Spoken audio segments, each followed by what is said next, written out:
Bom dia, turma. Hoje a gente vai falar, na nossa última aula de radioproteção e dosimetria, a gente vai falar um pouquinho sobre a legislação, né? Tudo que a gente faz de proteção radiológica, né, ela tem uma legislação que norteia. Todos os países do mundo são assim, né, e cada país tem a sua legislação própria. Apesar de existir alguns órgãos internacionais, né, que norteiam toda essa proteção radiológica, cada país tem sua própria legislação e aqui no Brasil não é diferente. Tá? Então a gente vai falar hoje, né, dessa legislação específica e a parte que trata especificamente da proteção radiológica. Tá? Então qualquer serviço de radiologia, né, que preste serviço na radiologia diagnóstica, ela tem obrigatoriamente que seguir uma legislação e cumprir aquela legislação. Né? Se chegar uma fiscalização e verificar, né, que a empresa, a clínica, o hospital não está cumprindo aquela legislação, eles podem suspender o alvará e essa empresa, né, fica suspensa de prestar o serviço até que ela sane os problemas, né, até que ela corrija esses problemas. Então, nós, enquanto profissionais da radiologia, é muito importante que a gente conheça essa legislação, que a gente saiba dessa legislação, né, até para ver se a empresa está fornecendo corretamente os equipamentos que a gente precisa para exercer nossa profissão, né, os equipamentos de proteção radiológicos adequados. Então a gente precisa realmente estar atento e conhecer um pouquinho sobre dessa legislação. Então a gente vai falar um pouquinho sobre isso na aula de hoje, tá?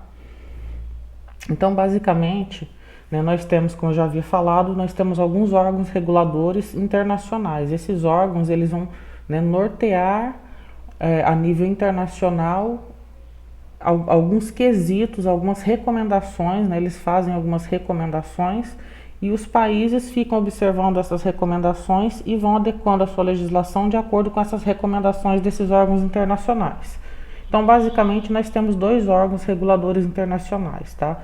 O ICRP, tá? Que é a Comissão Internacional de Proteção Radiológica, né? Essa organização ela é independente, ela não está vinculada a nenhum país, tá? Não é um órgão governamental.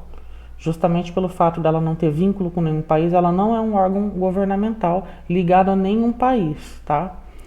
E o objetivo dela, do ICRP, é fornecer recomendações e orientações sobre proteção radiológica, tá? Então, eles estão sempre pesquisando, estão sempre se atualizando, estão sempre, né, emitindo algumas orientações sobre a proteção radiológica. Então isso é muito importante para qualquer país ficar sempre atento a essas recomendações para quando houver necessidade eles atualizarem a legislação deles de acordo com essas novas recomendações, tá? Antigamente se permitia um nível de radiação ionizante muito maior do que se permite hoje em dia. Conforme vão passando os anos, né, a radiação ionizante ela está em constante estudo, em constante pesquisas e a ciência vai descobrindo novas coisas. Né? E a tecnologia também vai evoluindo. Então, quanto mais evoluída está a tecnologia, né, menor a radiação que a gente consegue usar para obter a mesma imagem que a gente obteria no passado. Né? Antigamente a gente não tinha a informática trabalhando a nosso favor, né, como tem hoje em dia. Então, hoje em dia, tem vários softwares que conseguem fazer uma renderização, né, muito boa, usando uma dose de radiação muito mais baixa do que se usava antigamente. Então a gente consegue uma imagem de melhor qualidade utilizando uma dose muito menor de radiação. Né? Até a questão de quanto de radiação vai causar um câncer, uma doença, né? Antigamente se acreditava em determinados níveis de radiação eram capazes de causar determinados tipos de doença. Hoje também já houve uma atualização nessas informações, tá? Então o ICRP, justamente o objetivo dele é estar sempre orientando, fornecendo recomendações e aí os países vão acompanhando essas recomendações e quando eles acharem necessário, eles atualizam a legislação daquele país, tá? E nós temos um outro órgão, que é a ICRU, né, que é a Comissão Internacional de Unidades e Medições de Radiação, tá? O objetivo específico dessa comissão é regular e fornecer unidades de medida. Né? Então, todas as unidades internacionais de medida utilizadas para medição de radiação é responsabilidade dessa comissão internacional. Tá? Então, enquanto a ICRP ela fornece recomendação e orientação sobre proteção radiológica, tá? A ICRP ela faz as orientações sobre a proteção radiológica. A ICRU ela faz as recomendações, né, e faz toda a organização, a regulação sobre as unidades de medida que é utilizado para medir as doses de radiação. Também, né, é uma comissão internacional, também não tem vínculo com nenhum país, tá? São organizações, são comissões independentes formadas por vários membros de vários países diferentes, né? Então, a gente sempre, todos os países que têm uma legislação de radiação ionizante estão sempre vinculados e atentos ao que está acontecendo nesses órgãos reguladores internacionais, tá? Aqui no Brasil, né, nós temos dois órgãos reguladores. Nós temos a CENEM, né, que é a Comissão Nacional de Energia Nuclear, né? Esse é o principal órgão. A CENEM é o principal órgão regulador aqui no Brasil, né? Então, tudo relacionado à radiação ionizante, qualquer prática de radiação ionizante do Brasil, ela é regulado pela CENEM, tá? Então, o objetivo da CENEM é justamente, é um órgão que regula as práticas, né, que fazem uso de fontes emissoras de radiação ionizante, responsável pela elaboração de diversas normas e a grande maioria da legislação brasileira na área. Então, significa o quê? Que a CENEM ela vai, né, regulamentar todas as fontes emissoras de radiação ionizante que são, né, estão instaladas no Brasil, seja na medicina diagnóstica, né, seja, né, numa empresa que utilize algum radionuclídeo, né, algum material com radiação que emita radiação ionizante, uma indústria, qualquer coisa relacionada à radiação ionizante que vá trabalhar com radiação ionizante, a CENEM ela vai fazer a regulação disso aí, tá? Então, ele é o órgão regulador responsável por isso no Brasil e também é responsável pela maior parte da legislação brasileira da parte de radiação ionizante. Se você entrar lá no site do CENEM, né, você vai verificar que tem várias portarias, normas, legislações, tudo isso, né, que foi produzido pela própria CENEM para regular o uso da radiação ionizante aqui no Brasil. Então, é o principal órgão, tá? E nós temos também a Anvisa, que é a Agência Nacional de Vigilância Sanitária, tá? A Anvisa, ela é uma autarquia federal e o objetivo da Anvisa é fiscalizar e regulamentar normas técnicas, tá? Então, a Anvisa ela não faz regulamentação de norma técnica e nem fiscaliza só radiação ionizante, né? Ela fiscaliza vários segmentos brasileiros, inclusive a parte mesmo, né, de vigilância sanitária, no sentido de ir num estabelecimento comercial que comercializa alimentos, por exemplo, e verificar se eles estão dentro das normas técnicas emitidas pela Anvisa. Então, toda a parte de vigilância sanitária do país, a Anvisa é responsável por fiscalizar e regulamentar. Então, por exemplo, se chegar uma fiscalização no hospital para fiscalizar, né, tudo que está acontecendo no hospital, as instalações técnicas, né, a forma que está sendo organizada a proteção radiológica, geralmente é uma comissão da Anvisa que faz essa fiscalização, tá? Então, a Anvisa que é responsável por isso. Então, toda a parte de fiscalização e também pela emissão de normas técnicas, né, de que forma que essa radiação vai ser usada, qual é a proteção radiológica adequada para aqueles determinados níveis de radiação, tá? Então, a Anvisa é responsável por isso tudo, né? Então, eles sempre vão emitir essas normas pensando na menor dose possível para preservar a saúde dos indivíduos envolvidos com aquele processo, seja o técnico em radiologia, né, seja os pacientes que vão estar sendo atendidos. Então, né, todos os outros profissionais que estão envolvidos com aquilo ali. Então, é responsabilidade da Anvisa zelar, né, por bem-estar de todos os envolvidos, né, com a radiação ionizante no caso. Teve uma mudança muito significativa agora no final de 2019, tá? Até dezembro de 2019, a portaria que regulamentava toda a proteção radiológica no nosso país era a portaria 453 de 1998. Né? Essa portaria ela foi revogada e agora a legislação que está em vigor, né, é a resolução da diretoria colegiada, né, a RDC 330/19, tá? RDC 330/19 da Anvisa. Então, essa RDC, ela substituiu a portaria 453. A portaria 453, hoje em dia, né, ela não é mais utilizada, né, ela foi revogada, então não tem mais portaria 453, e o que está valendo hoje para o Brasil, né, em questão de proteção radiológica, de instalações, é a RDC 330/19. Ela foi publicada em 26 de dezembro de 2020. Então, a partir dessa data, ela revoga a portaria 453, tá? E ela passa a vigorar, tá? Então, as instituições, elas têm um prazo de 1 ano, a partir da publicação da RDC 330, para entrar, né, fazer todas as mudanças técnicas necessárias, né, para estar de acordo com essa resolução, tá?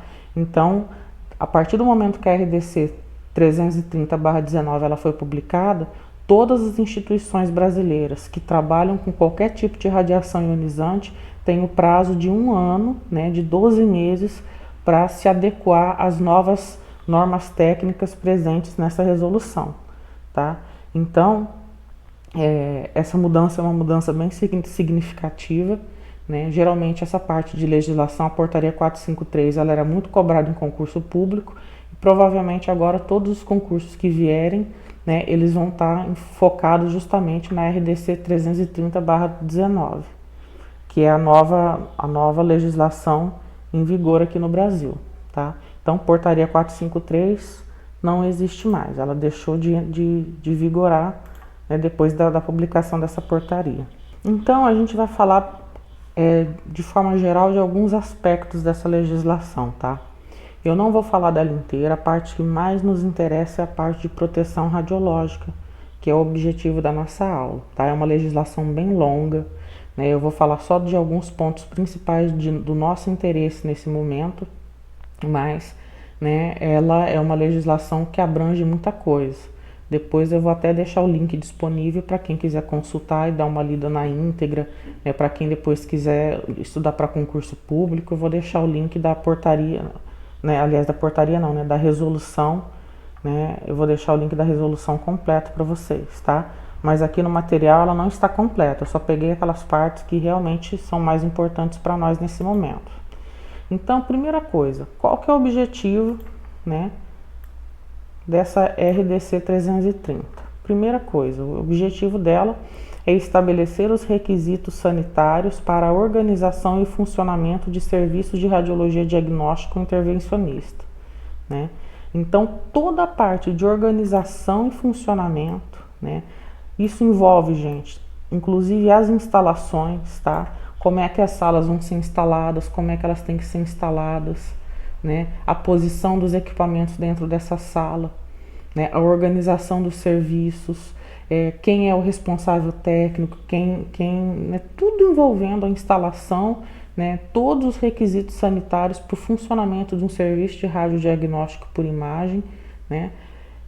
Tem que estar descrito nessa resolução, tá? Então, tudo ela vai descrever tudo como é que tem que ser organizado um setor de radiodiagnóstico, né? Desde as instalações, como é que tem que ser instalado, né? Até a parte de proteção radiológica, até os responsáveis, a responsabilidade do técnico em radiologia, a responsabilidade do serviço, né? Da clínica mesmo, do empregador, a responsabilidade do supervisor técnico, né? Então, tudo é descrito detalhadamente nessa resolução.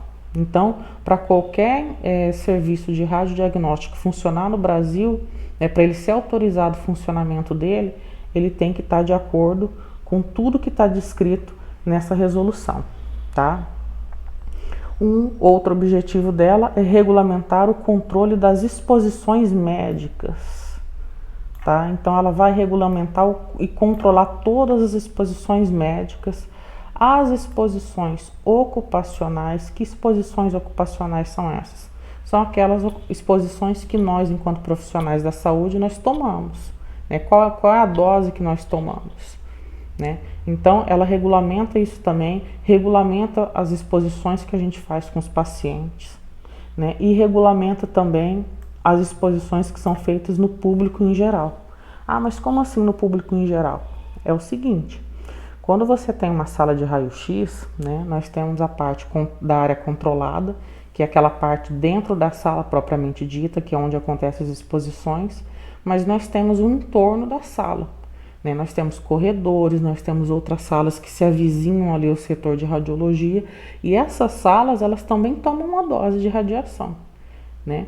Só que essa dose ela é regulamentada. Então, se for uma fiscalização ali fora, naquele corredor, e fizer uma medição, né, essa medição de dose tem que estar adequada com o que é permitido com essa resolução aqui, tá? Então, não pensem que ali fora da sala de raio-x não tem dose de radiação. Tem uma dose que é pequena, uma dose, né, que é permitida por lei e que ela tem que ser seguida. Então, todos os parâmetros técnicos de instalação de uma sala, a blindagem das paredes, tudo isso tem que estar de acordo com as normas técnicas, né? Para quando for medido a radiação fora dessa sala, ela está dentro dos limites permitidos pela legislação. Então, é uma questão bem complexa, tá? Então, tudo isso, esses detalhes todos, eles são descritos na resolução, tá?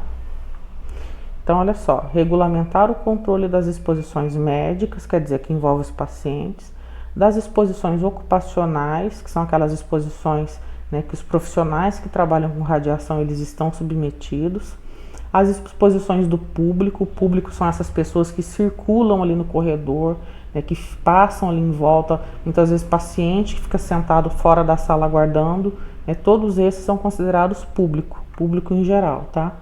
Decorrentes do uso de tecnologias radiológicas diagnósticas ou intervencionistas.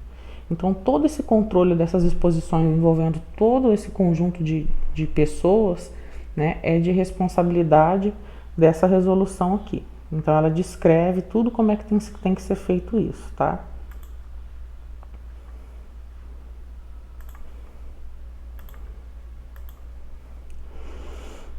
Aqui no artigo 2º, essa resolução ela aplica-se a todas as pessoas jurídicas, quer dizer, qualquer empresa ou qualquer pessoa física de direito privado, quer dizer, direito privado são aquelas empresas privadas, ou direito público, né, que são as empresas vinculadas a órgão público, municipal, estadual, federal, né, civis ou militares, quer dizer, se é uma instalação civil, por exemplo, um hospital particular, ou se é uma instalação militar que trabalha com radiodiagnóstico, por exemplo, um hospital militar, uma instalação militar. Tá? Então, ela abrange todo o radiodiagnóstico, né? Qualquer radiodiagnóstico que envolva qualquer público no Brasil é de responsabilidade dessa resolução. Então, todos eles têm que seguir tudo que está descrito aqui nessa resolução, né? Então, qualquer instalação no Brasil que envolva radiodiagnóstico, a utilização da radiação para diagnóstico médico, eles têm que estar de acordo com tudo que está descrito nessa resolução, tá? Então, aqui, ó, envolvidas com prestação de serviço de radiologia diagnóstico intervencionista, tá? A radiologia intervencionista, gente, é aquela radiologia que você utiliza, por exemplo, na sala de cirurgia, né? Ou então aquela que a gente utiliza numa sala de hemodinâmica, quando vai fazer, né, a implantação de um stent, né, vai fazer um cateterismo. Tudo isso, né, a gente considera a radiologia intervencionista, quer dizer, é a radiação ionizante utilizada ao invés de diagnosticar a doença, ele fazer o tratamento da doença, tá? Ele vai fazer algum procedimento que ou vai tratar o paciente, né, de alguma forma, tá? E também envolve, ó, fabricação e comercialização de equipamentos. Significa o quê? Qualquer empresa no Brasil que for fabricar um aparelho de raio-x, ela também tem que seguir a resolução 330/19, tá? Qualquer empresa que, se ela não fabricar, ela comercializar produto, vamos supor que ela importe esse produto de um outro país, né? Ela também tem que estar seguindo todas as normas presentes nessa resolução 330/2019, tá? Então, olha só, fabricação e comercialização de equipamentos para utilização em radiologia diagnóstica ou intervencionista, bem como seus componentes e acessórios. Então, tudo que envolve tanto a fabricação quanto a produção, né, de qualquer equipamento utilizado na radiologia diagnóstico intervencionista, ela também tem que seguir a resolução 330/19.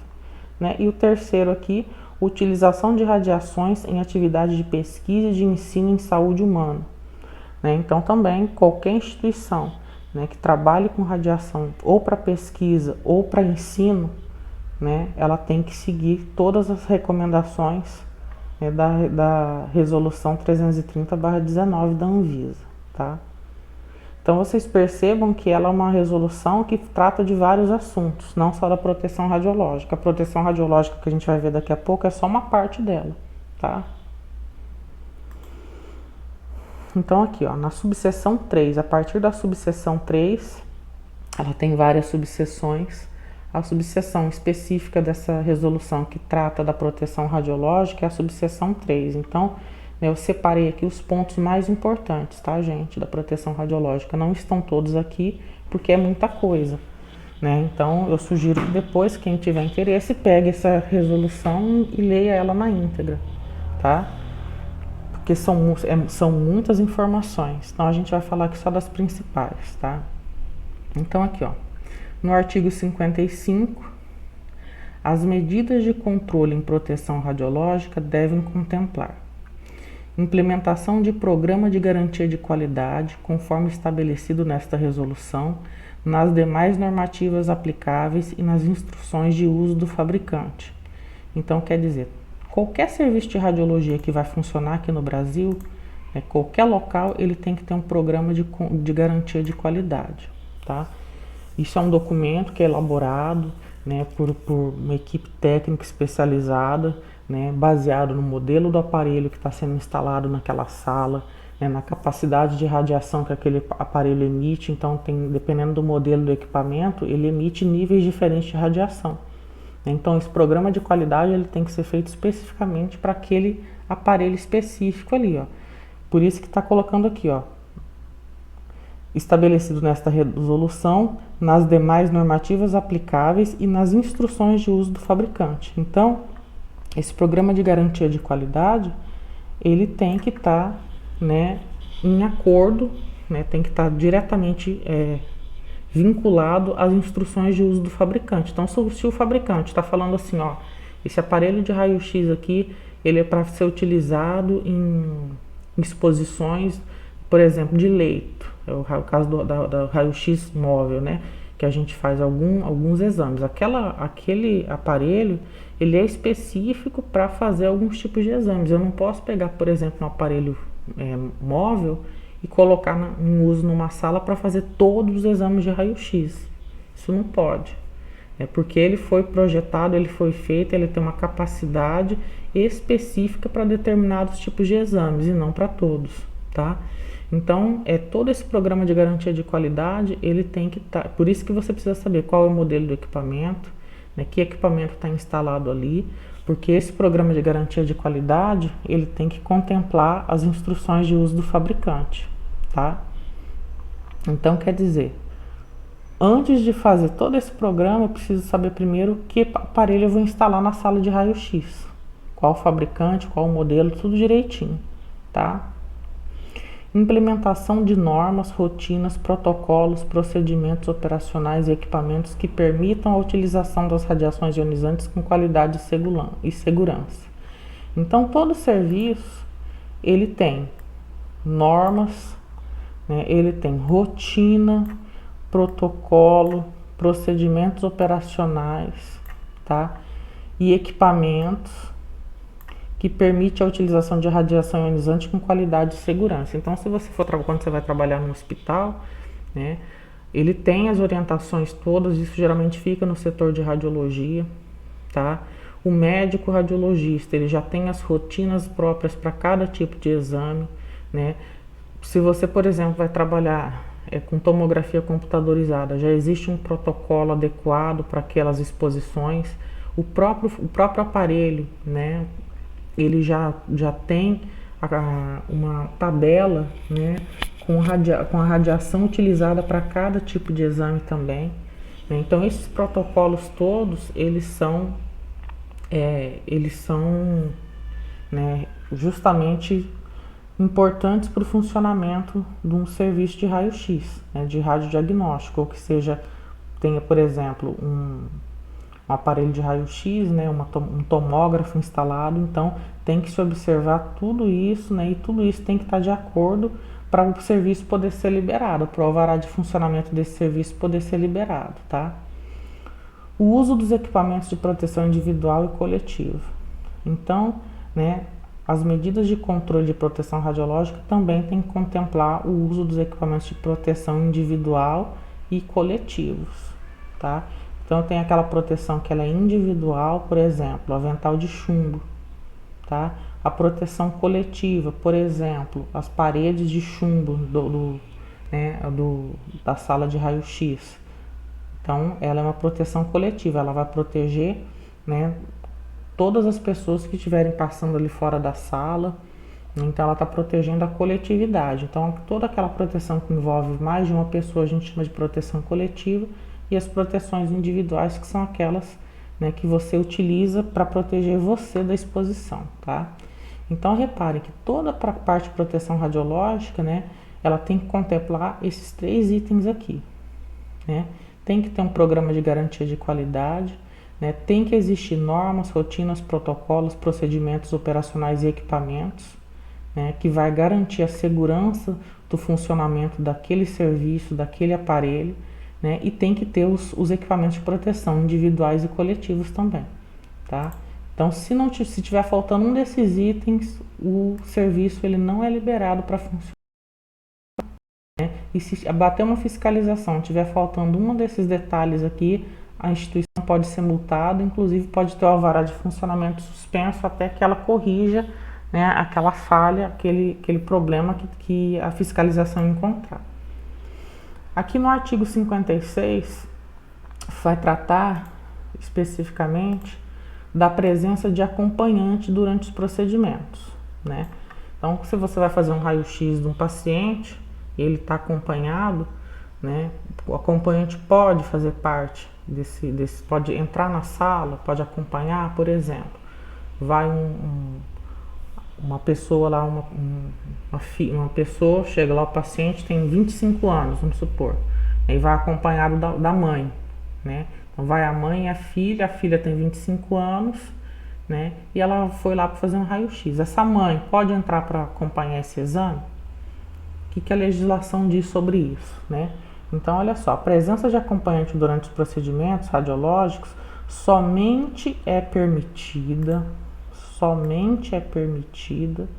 quando sua participação for imprescindível para conter, confortar e ajudar os pacientes. Então, quer dizer, eu só posso colocar alguém na sala, né, um acompanhante na sala, quando for estritamente necessário, né? Vamos supor, se essa pessoa, né, essa filha de 25 anos, foi lá fazer um raio-x de tórax, ela tá bem, ela não tá tendo nenhum problema, ela consegue andar sozinha, consegue. Então não tem motivo para você irradiar a mãe dela sem necessidade, tá? Ela aguarde lá fora. Agora, vamos supor que essa jovem de 25 anos, ela tem algum problema neurológico, algum problema mental, ela tem uma síndrome de Down, por exemplo.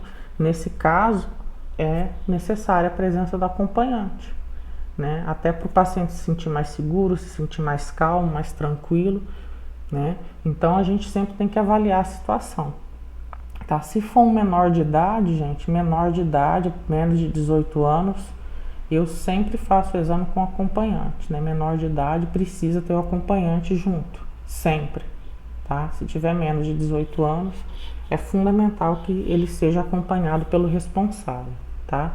Se for um idoso, né? Um idoso que esteja com alguma comorbidade, alguma dificuldade, né, que ele não consiga, de repente não é um cadeirante, tem alguma dificuldade, então também é recomendável que a gente coloque um acompanhante junto, né, para auxiliar durante o exame, tá? Então olha aqui, ó. Parágrafo 1º. Essa atividade deve ser exercida apenas em caráter voluntário. O que é isso? Eu não posso chegar lá e obrigar o acompanhante a entrar junto. Então é caráter voluntário e fora do contexto da atividade profissional do acompanhante, quer dizer, né, ele não Ele não pode ser, por exemplo, um profissional que esteja ali envolvido diretamente com o procedimento, né? Ele tem que ser voluntário, ele está se voluntariando para ajudar aquele paciente, tá? Parágrafo 2º. É proibido a um mesmo indivíduo, olha só, proibido. É proibido a um mesmo indivíduo desempenhar de forma regular a atividade a que se refere o caput desse artigo. O que significa? Né? A pessoa ela não pode estar sempre ali fazendo a contenção do paciente. Tá? O que isso significa? Vamos supor, o técnico em radiologia, geralmente ele não trabalha sozinho no setor, né? E aí, ele sempre, por exemplo, você enquanto técnico, todo paciente que chega com algum problema, você vai lá e vai, não, pode deixar que eu seguro o paciente, não, pode deixar que eu seguro o paciente. O que vai acontecer? Vai acontecer que a sua dose de radiação vai ser extremamente maior do que a dos seus colegas. Você está se expondo mais, mesmo que você use avental, protetor de tireoide, tudo isso, a sua exposição vai ser maior do que a dos outros, porque você está sempre fazendo aquela situação de conter o paciente. Então, é proibido que o mesmo indivíduo desempenhar de forma regular a atividade a que se refere o caput desse artigo. Significa que é proibido uma pessoa, sempre essa mesma pessoa, se voluntariar para conter o paciente, mesmo que ele seja um técnico em radiologia. Tá? Então, o ideal é que haja um revezamento. Né? Se precisar conter o paciente, uma vez vai o colega, outra hora você, né? E assim vocês vão se revezando, porque tem certos momentos que realmente você precisa, né? Às vezes o paciente ele precisa de ajuda, né? Não tem alguém para acompanhar esse paciente, ou às vezes o acompanhante não pode, até por motivos de saúde, às vezes a pessoa tem um câncer, tem alguma outra doença que ela não pode, né, ajudar na contenção do paciente. Então, nesse caso, um técnico em radiologia vai ajudar nessa contenção, mas não pode ser sempre ele, eles têm que ter um revezamento, né? Porque pela legislação isso é proibido. Por que isso é proibido? Porque se ficar sempre sendo a mesma pessoa, a pessoa vai tomar uma dose de radiação muito mais alta do que os outros colegas, tá? Parágrafo 3º. É proibido a gestantes e menores de 18 anos desempenhar a atividade a que se refere o caput desse artigo. Significa o quê? Eu não posso pedir para uma gestante e nem para um menor de idade ajudar na contenção de um paciente. Tá? É proibido. Então, menor de idade, gestante, não pode se voluntariar para ajudar na contenção de um paciente. Né? Então, se chegar lá, por exemplo, uma gestante com um filho para fazer o raio-x, ela não pode conter a criança. Já aconteceu isso comigo. Né? Chegou, por exemplo, a mãe estava grávida e chegou com um filho pequeno de 5, 6 anos para fazer um raio-x de tórax. Só que ela grávida, ela não pode ficar ali na sala de raio-x para conter a criança, porque senão ela vai expor o feto. Então, não pode. Então, o que a gente faz nesse caso? A gente tem que chamar um colega, né, da radiologia para segurar a criança. Né? Então, geralmente, quando é nessa situação, o que eu faço? A mãe fica na sala enquanto eu preparo a sala, enquanto eu vou lá, coloco o regime radiográfico, tudo direitinho. Né? Então, quando está tudo pronto na sala, né, ela fica, calma a criança, depois eu falo, olha, sai rapidinho, ela sai, o colega segura a criança, né, para fazer o exame, e logo em seguida ela já volta para a sala. Então, é só realmente durante a exposição que ela tem que aguardar lá fora. Ah, mas eu não posso colocar um avental de chumbo nela para ela segurar a criança? Gente, mesmo com o avental de chumbo, ela vai ser exposta à radiação. É uma dose menor, mas mesmo assim vai haver exposição. Então, a gente tem que evitar, tá? Então, a gente não pode. É proibido gestante menor de 18 anos, né, desempenhar essa atividade voluntária para ajudar a conter pacientes, tá? Parágrafo 4º. O serviço de radiologia diagnóstico intervencionista deve dispor de meios adequados de imobilização mecânica para pacientes que demandem esse recurso. Gente, essa legislação é uma legislação nova. Eu não sei como é que vai ser a fiscalização, como é que não vai. Porém, a gente não costuma ter esses meios adequados de mobilização mecânica que eles estão falando aqui, tá? Então, na sala de raio-x, mal às vezes tem o avental de chumbo. Então, eu não sei, né, como o serviço aí tem 12 meses para se organizar, né? Mas eu não sei como é que vai ficar essa situação aqui. Porque se você entrar hoje em qualquer sala de raio-x, né, não existe, eu pelo menos todas as que eu trabalhei até hoje, eu nunca vi nenhuma dispor desses meios adequados de mobilização mecânica para o paciente, tá? Geralmente não tem, a gente sempre tem que improvisar. Não sei se com essa legislação vai haver alguma mudança nisso, mas por enquanto esse parágrafo 4º aqui não existe nas salas, tá? Mas é importante que a gente saiba que isso está na legislação, que deveria ter, se não tem, deveria ter, porque a legislação está dizendo que isso aqui, ó, né, eles têm que ter esses meios adequados para a imobilização do paciente, mas a gente não tem. Vocês vão ver isso quando estiverem no estágio, tá? Artigo 57, ó. Durante as exposições, é obrigatória ao acompanhante a utilização de equipamento de proteção individual compatível com o tipo de procedimento radiológico, com a energia da radiação e com atenuação maior ou igual a 0,25 milímetros, tá? Equivalente de chumbo. Então, significa que isso tudo aqui que a gente leu, significa que quando o acompanhante estiver na sala, ele é obrigado a usar o avental de chumbo, tá? O avental de chumbo de 0,25 milímetros, tá? De chumbo. Então, quer dizer, se a pessoa o acompanhante fala, eu não vou colocar isso aí não porque é muito pesado, então ele não pode ficar na sala, tá? É obrigatório, tá? Então, é obrigatório.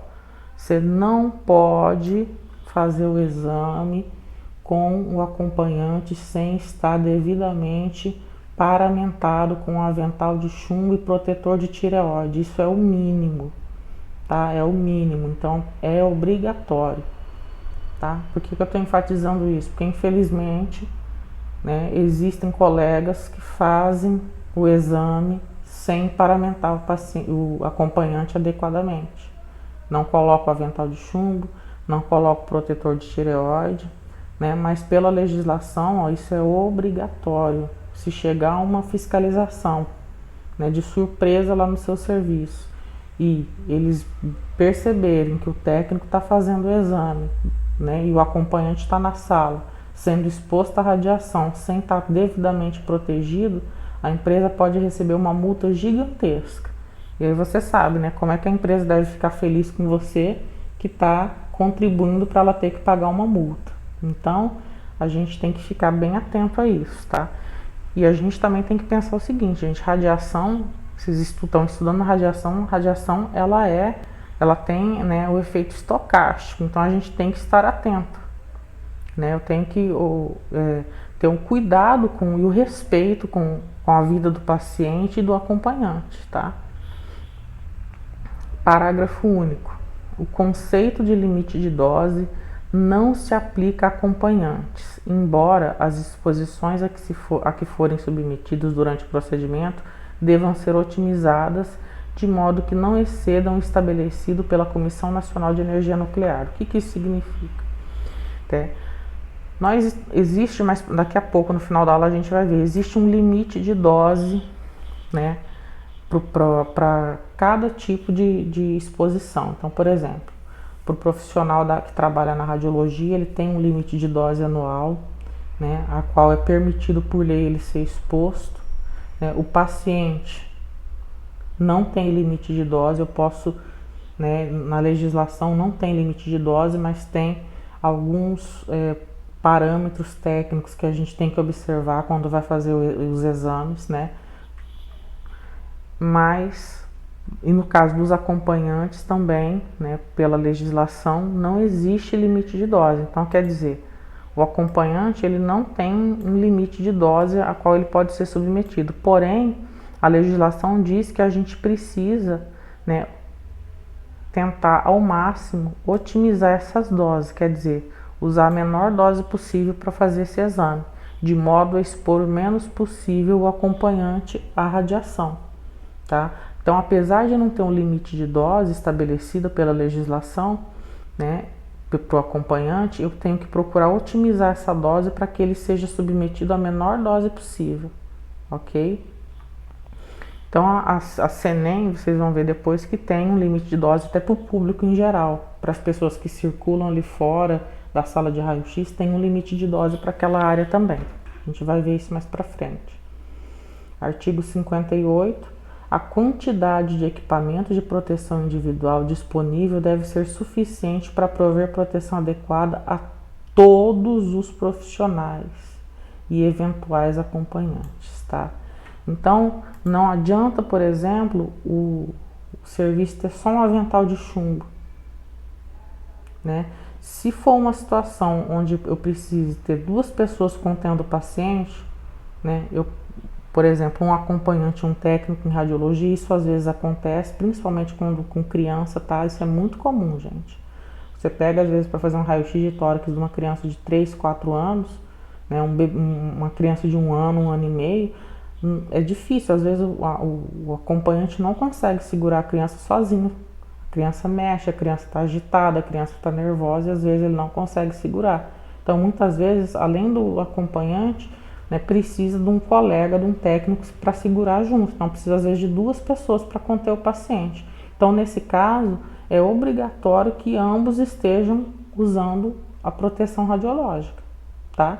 Então, o serviço ele tem que dispor de proteção suficiente para todos os profissionais e para os acompanhantes, tá? Quando do uso simultâneo de todas as salas de procedimentos radiológicos. Então, quer dizer, ele precisa ter uma quantidade suficiente de equipamentos de proteção individual, né, para que contemple todos os profissionais que estarão envolvidos no procedimento e que também contemple os acompanhantes que estão envolvidos no procedimento. Significa que se ele tiver, por exemplo, 2 salas de raio-x, o mínimo que ele tem que ter por sala de raio-x são 2 aventais de chumbo e 2 protetores de tireoide, é o mínimo. Porque se as 2 salas estiverem, né, em uso e eu precisar de 2 pessoas para conter o paciente numa sala e 2 pessoas para conter o paciente em outra sala, eu vou precisar de no mínimo 4 aventais de chumbo. Então tem que estar disponível esse material. Se não tiver, o que faz? Espera um terminar para você poder fazer o exame na outra sala. Então aí não justifica você ter 2 salas, porque o ideal de 2 salas é que você consiga fazer os exames simultaneamente, né? Então, para fazer os exames simultaneamente, você tem que ter o mínimo, né, aliás, a quantidade suficiente de equipamentos de proteção individual que atendam ambas as salas, tá? Então, isso também é importante que o serviço mantenha esses equipamentos de proteção individual, tá? Em quantidade suficiente para atender, né, os profissionais e os acompanhantes. Aqui no artigo 59, todos os profissionais necessários ao funcionamento da sala devem, então, todos os profissionais posicionar-se de tal forma que nenhuma parte do corpo, incluindo extremidades, quando possível, seja atingida pelo feixe primário de radiação. Qual é o feixe primário de radiação, gente? É aquela radiação direta. É ali onde você colima o exame, né? E vai estar ali aquele feixe de radiação direta. É aquele feixe de radiação que é disparado direto e vai atingir a estrutura anatômica que eu estou radiografando, tá? Então, o profissional, quando ele estiver posicionado na sala, ele tem que observar para que nenhuma parte do corpo dele, nem incluindo mãos, estejam diretamente embaixo do feixe primário de radiação. Então, por exemplo, quando você vai conter uma criança que vai fazer um raio-x de tórax, né, você tem que deixar as suas mãos, as mãos que você está contendo o paciente, fora do campo que vai ser irradiado. Então, a colimação ela tem que contemplar a estrutura anatômica e você tem que afastar as suas mãos desse campo que vai receber a radiação direta, né, para que você receba só radiação secundária, porque aí a dose vai ser menor, tá? Quando possível, seja atingida pelo feixe primário de radiação ionizante sem estar protegida no mínimo por 0,5 milímetros, equivalente de chumbo. Então, quer dizer, se for necessário que Você, por exemplo, para conter o paciente, que a sua mão ela vai ficar exposta à radiação direta, ao feixe primário de radiação, então é importante que você, por exemplo, utilize luvas de chumbo com no mínimo 0,5 milímetros de chumbo, tá? Então quer dizer, repare que já é uma proteção diferente daquela que a gente usa para radiação secundária. Então, para a radiação direta do feixe primário, eu tenho que usar uma proteção de 0,5 milímetros de chumbo. O avental de chumbo que protege da radiação secundária, eu vou usar 0,25, né? Então é mais fino. Então, né, isso também tem que ser observado, tá? Isso tudo está na legislação, tá, gente? Então a gente tem que conhecer bem essa legislação para ver se o serviço que a gente trabalha está protegendo a vida da gente também, né? Número 2, proteger-se da radiação ionizante espalhada, né? Isso aqui já é a radiação secundária. Quando eu falo de radiação espalhada, eu estou falando de radiação secundária. Por meio de equipamentos de proteção individual e coletiva com atenuação compatível com a energia de radiação não inferior a 0,25 milímetros, equivalente de chumbo. Então, foi exatamente o que eu falei. Quando o técnico, né, o profissional, ele for conter o paciente e a parte exposta, né, por exemplo, as mãos dele, ele vai segurar o paciente e as mãos dele vai ficar embaixo do feixe primário de radiação. Então a mão dele vai ser irradiada diretamente. Quando isso acontecer, ele tem que usar uma proteção nas mãos, quer dizer, uma luva de chumbo, né, de 0,5 milímetros de espessura, tá? Agora, se ele está fazendo a contenção, né, e ele só vai tomar a radiação secundária, né, ele não vai ficar exposto diretamente ao feixe de radiação, então a proteção que ele vai usar pode ser de 0,25 milímetros, então ela pode ser mais fina, tá? Então tem essa diferença. Se for feixe primário, né, se a pessoa for tomar radiação direta, né, a pessoa que está contendo o paciente for tomar radiação direta, ela tem que usar 0,5 milímetros para se proteger da radiação. Se for só a radiação secundária, né, ela vai tomar 0,25 milímetros, ela tem que usar uma proteção de 0,25 milímetros. Pode ser uma proteção mais fina. Artigo 60. A realização de procedimentos radiológicos com equipamentos móveis, tá? Equipamentos móveis são aqueles que a gente usa para fazer, por exemplo, raio-x no leito, tá? Aqui em leitos hospitalares ou ambientes coletivos de internação, tais como unidade de terapia intensiva, berçário, somente será permitida quando for inexequível. O que é inexequível? Né? Ou clinicamente inaceitável transferir o paciente para instalação com equipamento físico. É só naquele caso quando é impossível você retirar o paciente do local que ele está e levar para a sala de raio-x. Tá? São só nesses casos que, né, se é indicado a realização desse tipo de procedimento com equipamento móvel. Porque muitas vezes o que acontece? Às vezes acontece que você vai lá, o médico pede um exame na enfermaria e aí do lado tem um monte de paciente nas outras macas, né? E ali não vai, às vezes não tem uma distância de 2 metros.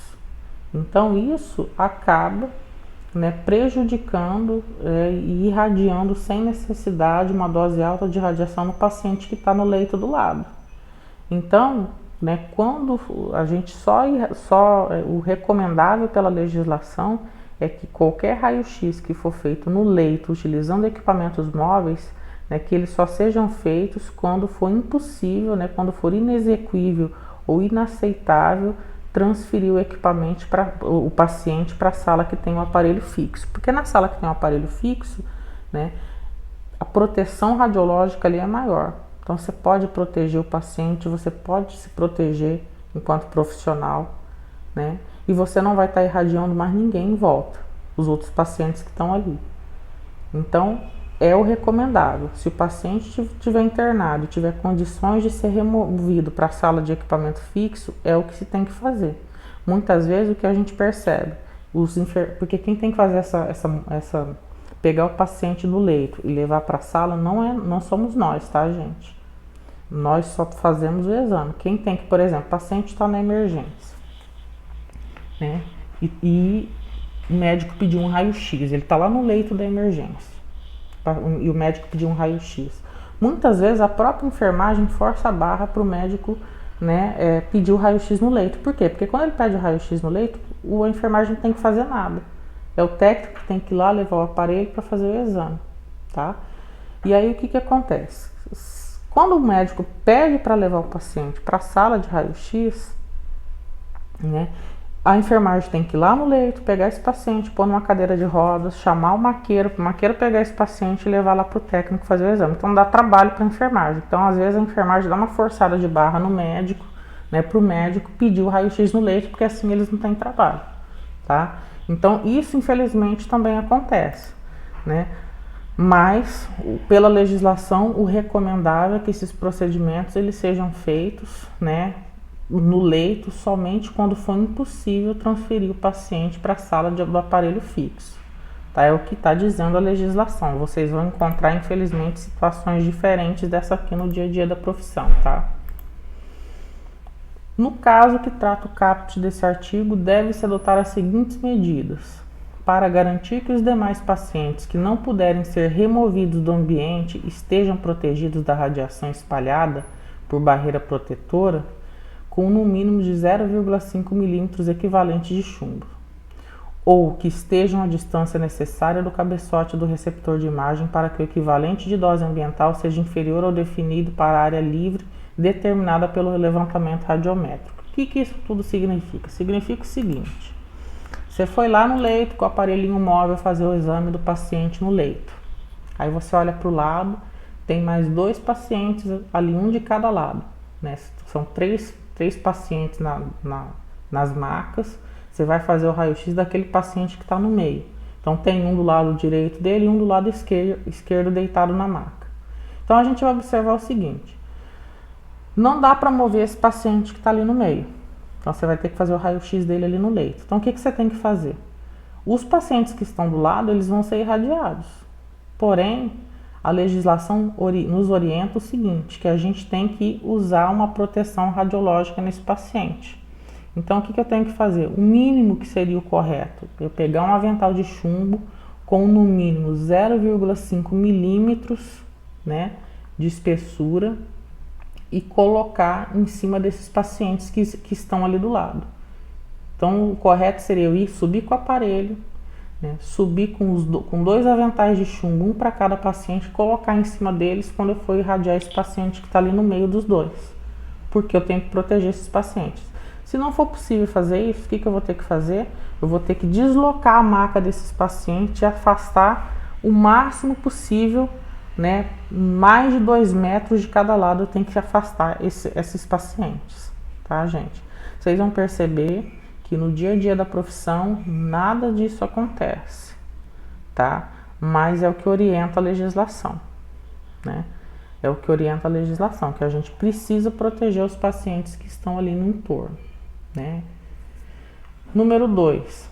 Garantir que os indivíduos do público estejam à distância necessária do cabeçote do receptor de imagem para que os equivalentes de dose ambiental sejam inferior ao definido para a área livre determinada pelo levantamento radiométrico.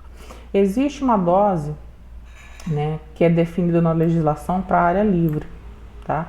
A área livre é aquela área que está no entorno do procedimento ali.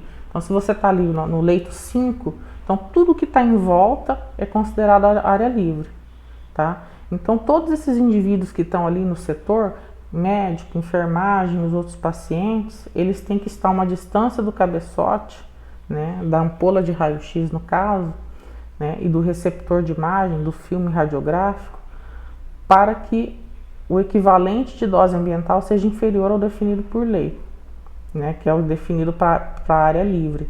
Então, a gente tem que tentar colocar todas essas pessoas que estão na área livre o mais afastado possível para que a dose seja, né, uma dose correspondente à área livre que é determinada pela legislação, tá? Vocês vão ver que isso, infelizmente, no dia a dia não acontece, mas é o que a legislação orienta. Artigo 61.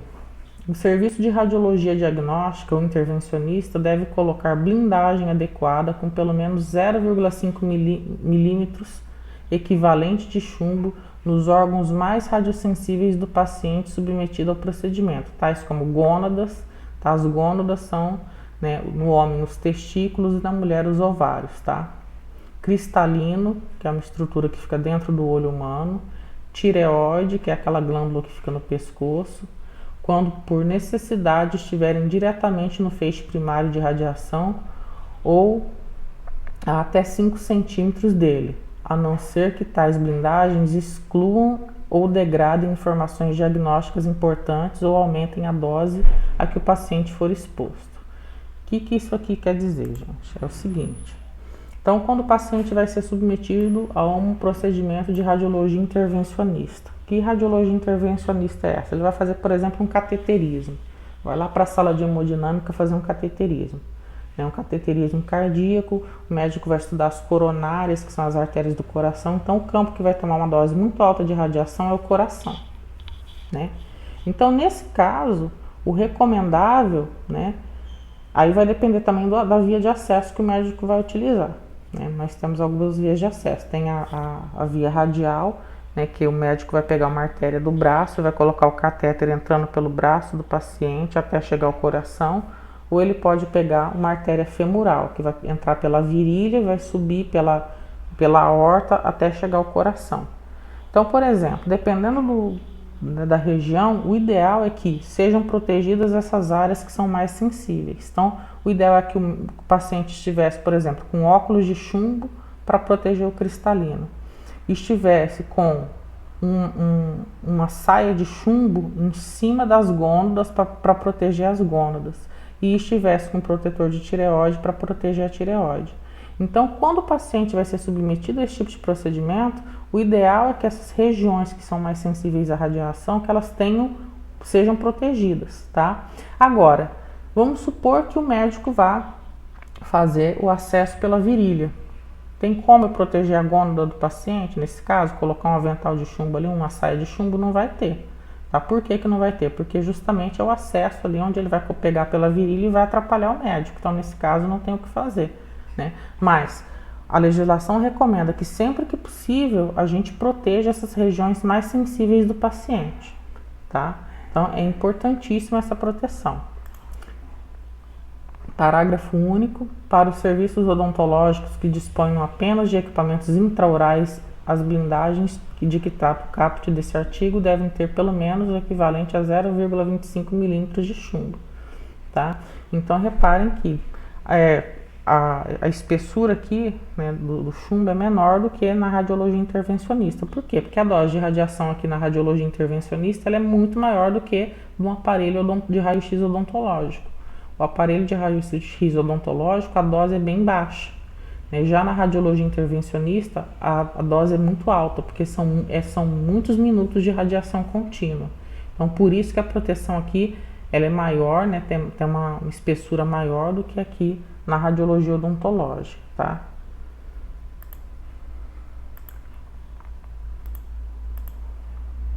No artigo 62, as medidas de vigilância e monitoramento em proteção radiológica devem contemplar, primeiro, verificação da adequação dos níveis de exposição aos limites toleráveis estabelecidos nessa resolução. Né? E segundo, monitoração dos indivíduos ocupacionalmente expostos. Tá? Isso para a gente aqui é o mais importante. Então, né, qualquer serviço que a gente vai trabalhar, é obrigatório monitorar os profissionais que estão trabalhando ali com radiologia, com radiação ionizante, tá? Então, a monitoração para o profissional ocupacionalmente exposto ela é obrigatória e é responsabilidade do serviço. Então, se você vai trabalhar numa clínica, é responsabilidade da clínica monitorar as doses que você está tomando ali enquanto você trabalha. No artigo 65, todo indivíduo ocupacionalmente exposto deve usar dosímetro individual. É obrigatório, gente. Quando você estiver no setor de radiodiagnóstico, você tem que usar dosímetro individual durante toda a sua jornada de trabalho e enquanto permanecer na área controlada. Tá? Eu saí para almoçar, posso tirar o dosímetro? Pode. Você pode tirar o dosímetro, colocar lá no quadro, né? Tem um quadro próprio para guardar esses dosímetros e depois, quando você voltar do almoço, você pega o dosímetro e coloca novamente. Então, todo o tempo que você permanecer ali na área controlada, né, onde tem as exposições de radiação, você é obrigado a usar o dosímetro, tá? Então, é obrigatório o uso desse dosímetro.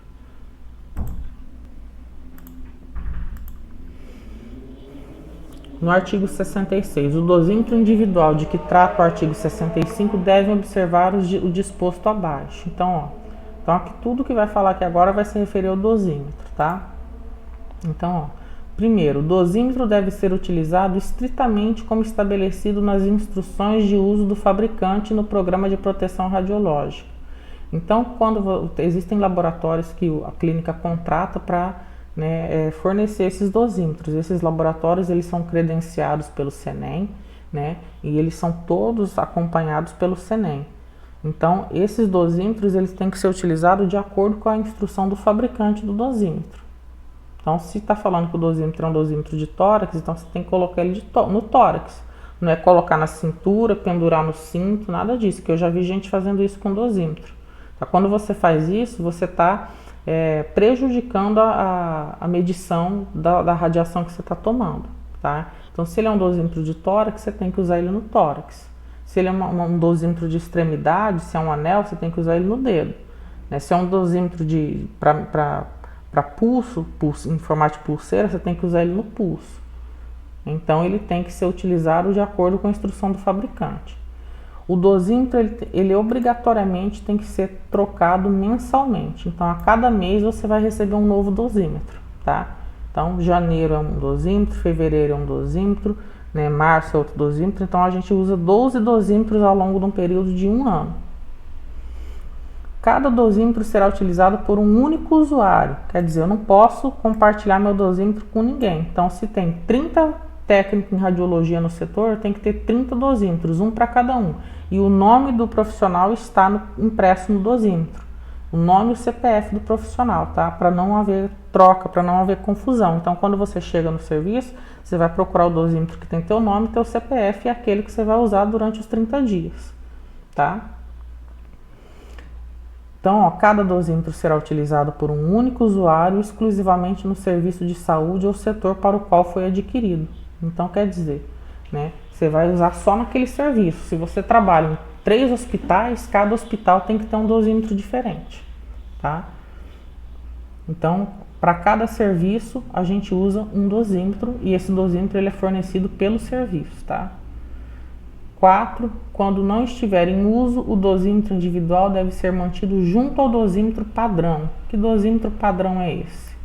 Eu falei que existe um local próprio, né, para a gente guardar esses dosímetros no setor da radiologia. Então, quando vocês estiverem fazendo estágio, vocês vão observar isso. Tem um quadro, né, onde fica um dosímetro padrão. Está escrito nesse dosímetro padrão. Esse dosímetro padrão, ele mede a radiação do ambiente. Então, ele vai ficar ali durante 30 dias medindo a radiação daquele ambiente. Por que isso? Porque quando você, o serviço mandar todos esses dosímetros para leitura, inclusive o dosímetro padrão, o laboratório vai pegar esse dosímetro padrão, vai medir a dose de radiação que tem nesse dosímetro padrão e vai descontar essa dose dos dosímetros dos técnicos, justamente para ter uma dose mais próxima possível do real, tá? Então, esse dosímetro padrão ele serve para ficar monitorando a dose do ambiente. Depois, essa dose vai ser subtraída dos outros dosímetros do técnico, para a gente chegar o mais próximo possível da dose real que cada profissional tomou, tá? Então, aqui, ó, quando não estiver em uso, o dosímetro individual deve ser mantido junto ao dosímetro padrão, em local seguro da área livre. Então, geralmente, esse quadro fica fora da sala de raio-x, ele fica no setor de raio-x, mas fora da sala, em conformidade com as instruções de uso do fabricante, sob responsabilidade do responsável legal ou do profissional formalmente designado por ele. Então, sempre vai ter alguém que é responsável por esses dosímetros, pelo envio desses dosímetros, pelo acompanhamento dessas doses. Então, o serviço sempre tem alguém que é o responsável legal, geralmente é o supervisor de proteção radiológica, tá? Que é responsável por isso.